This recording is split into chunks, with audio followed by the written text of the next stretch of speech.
এই যে সেই দামবন্ধন লীলাটা, যে মাসে এই যে ডিসকাউন্টের মাস বাবা, এই মাসে কেউ কখনো আমিষের কাছেও যাবেন না, আমিষ আহার করবেন না। হরে কৃষ্ণ। দরকার নাই, একটা মাস না আমিষ আহার না করলে আপনার কিছু হবে না।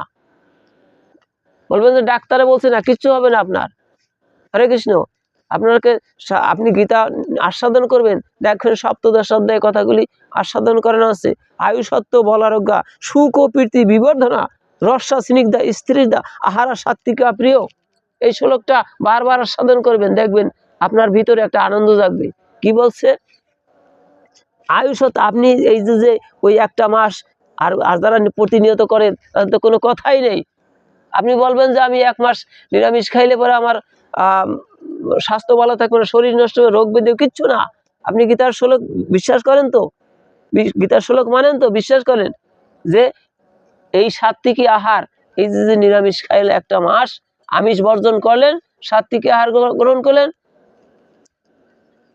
এর গুণাগুণটা প্রকাশ করে দিলেন ভগবান নিজ মুখ। আয়ুষত্ব বলার আপনার আয়ুষ্কাল বৃদ্ধি পাবে। আপনি চান না এই জগতে আর কিছুদিন থেকে কৃষ্ণ ভজন করুন? যারা মুক্তি পেতে চায় তারা তো পেতে চায়, ভক্তরা এমন কিছু চায় না। যেখানে রাখো এই লীলা ইহ জগতেই রাখো আর পর জগতেই নিয়ে যাও, যেখানে রাখো সেইটাই আমাদের সুখের স্থান। তুমি যেখানে রেখে সুখী থাকো সেইখানেই থাকবো, কিন্তু তোমার চরণ সেবা থেকে যেন বঞ্চিত না হই। ভক্তদের এইটা চায়। আয়ুষত্ব বলার অজ্ঞা, আপনার শরীরে বল বৃদ্ধি পাবে। ভজন করতে গেলে আপনি যখন ভজন করতে যাবেন, আপনার দেহকে রক্ষা করতে হবে বাবা। কৃষ্ণ ভক্তরা দেহকে নষ্ট করে নাকি? ভজন করতে হবে। এর জন্য আপনার শরীরে বলের দরকার, শক্তির দরকার আছে। আপনার শরীরে শক্তির দরকার আছে। আপনি যখন এই যে আপনার এই যে নাসিকার কর্মগুলি করবেন, দমের ঘরে যাবেন, তখন শক্তি লাগে না বাবা? বুড়ো বয়সে কি দমের ঘরে কাজ করা যায় নাকি? এই বয়সেই তো করতে হয়।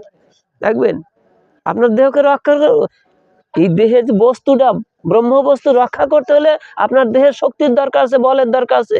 আয়ুষত্ব বলারোগ্যা, আপনার শরীরের শক্তি বৃদ্ধি পাবে। সুখ ও প্রীতি বিবর্ধনা, আপনার শরীরে শক্তি বৃদ্ধি পাবে এবং আপনার সুখ স্বাচ্ছন্দ্য ফিরে আসবে। আপনার ভিতরে যত দুঃখ আছে সব দেখবেন চলে গেছে, কোনো দুঃখ থাকবে না। এই যারা দেখেন না আলু পটল বেগুন খেয়ে খেয়ে থাকে, দিনান্তে একবার আলু সিদ্ধ খাইলে ওদের বদনের কখনো বদনটা মিলান হয় না। হরে কৃষ্ণ। ওদের ভিতরে আনন্দ কমে না।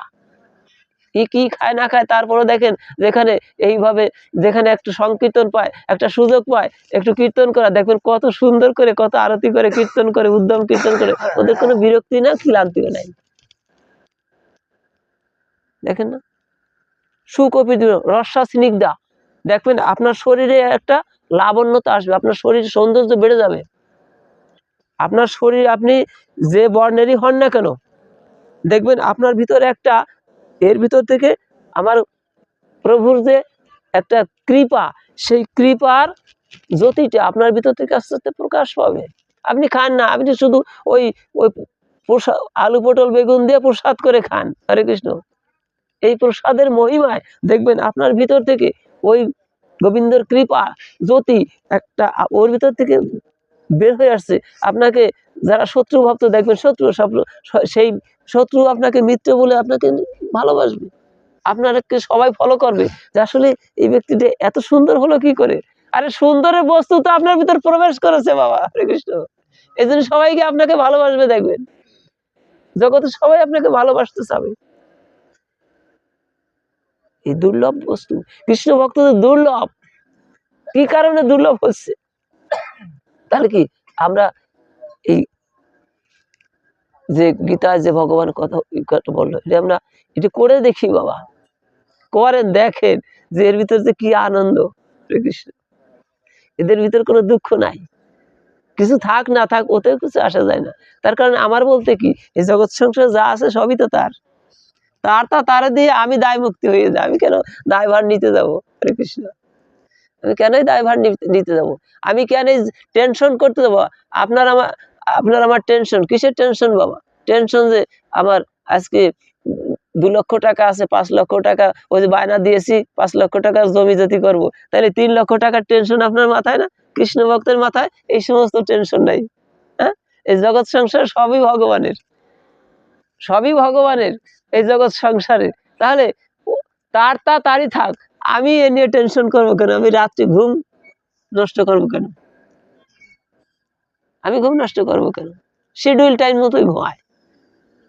আর আপনার যদি ওই টেনশন থাকে, দেখবেন কিছুই ভালো লাগবে না। একেবারে আপনজন এসে একটা ভালো কথা বললো, আপনার কাছে খারাপ লাগবে। এই জন্যে জগৎ সংসারে এ বড় দুর্লভ।